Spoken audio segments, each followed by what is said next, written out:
we start talking about the feeding of the 5,000, a quick short lesson about one of the most important trees in biblical days and in our days, that is olive trees. Yeah, start with a simple question. This is a tree of green olives or black olives? It's a trick question. There's no tree of black olives. All olives are green. Okay? All olives are green. If you leave them on the tree after the rainy season, they absorb water, they become black olives. So usually green olives is to pickle, black olives is to squeeze for oil. Where's the tree with the olives with the pepper in? Martinis. So how do you make olive oil? Let's start with, how do you pick the olives from a tree? Until today, they put white cloth under the tree, you shake the tree, olives will fall.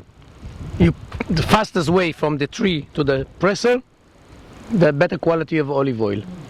How do you say oil presser in Aramaic? You know, here's an example of everybody know the word, they have no idea what it means. Gethsemane is an oil presser. Gat Shmanim in Hebrew means an oil press.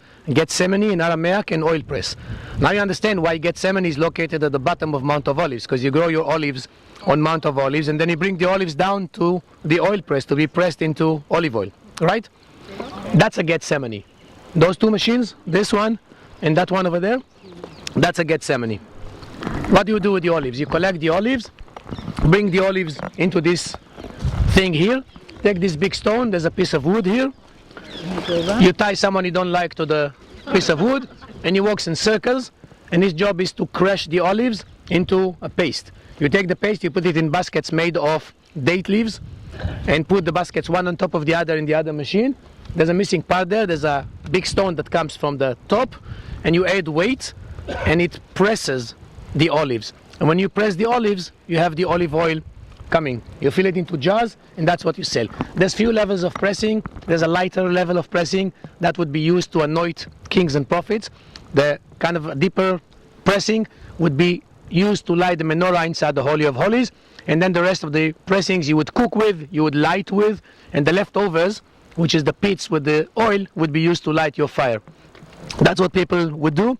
And if you had a good year and you were able to produce enough olive oil from the trees that you own, you could literally support yourself throughout the whole year. And so that was a very good business. It still is a very good business today because olive oil, as you know, is very expensive. So all this thing, when they go buy olive oil, when they tell you extra virgin and all those, it's only names for marketing. It doesn't really mean anything. The only thing that matters about olive oil, if it's cold pressed, which means they didn't boil the olives to extract the oil, but they just press them in the cold way, that's a better quality. And the pH level, which anyway you cannot understand unless you take it to a lab. You have no idea if the pH level is 0.2% or 0.8% or 2%. Like you don't even know if they mix canola oil and olive oil together in the same bottle. You have no idea to tell without a lab check. So just have to find a good place that sells olive oil and kind of like trust them, and that's where you buy olive oil. So that's about the oil production. This church, as said, was built in memory of the feeding of the 5,000. What's the, anybody's going to talk about 5,000? Me? Okay.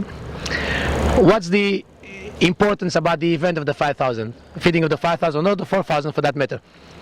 Jesus had lots of multitude following him, and following him for a few days, because he would walk and teach and walk and preach, and they would be walking behind him. And all of a sudden the disciples realized, oh, those people are walking here for a couple of days. It's almost the end of the day, they have nothing to eat, they're hungry. So what do? They came to Jesus and said, okay, what do you do? They're hungry. What do you do?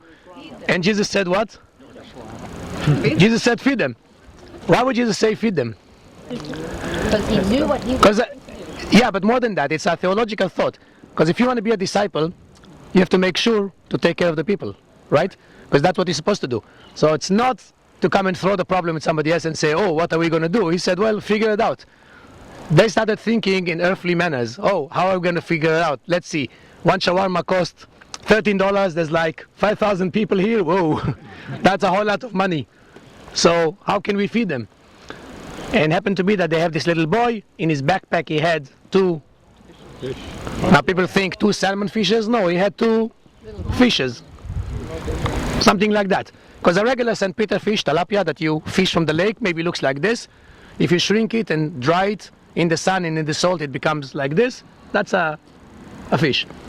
5 pieces of probably barley loaf, which is loaf for poor people, which is like maybe the size of your hand. That's it.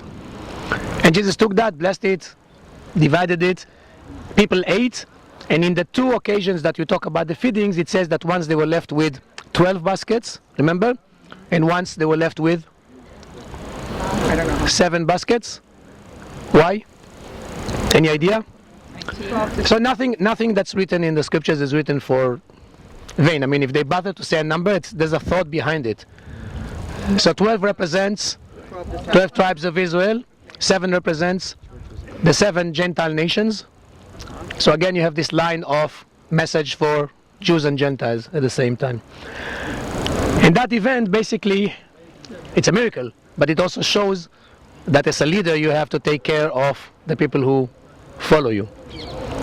And that's called the multiplication of fish and loaves. So this place was built in memory of the multiplication of fish and loaves. Now, most churches would be built somewhere around Byzantine era, 3rd, 4th century, usually destroyed by the Persian occupation at 614, usually rebuilt by the Crusaders at the 11th century, and usually rebuilt again somehow by the Franciscans between 1920s and 1940s. That's pretty much most of the churches. This church was built at 480 by the Byzantines, was not destroyed at 614. Well, was destroyed, but not completely, because the mosaic floor survived.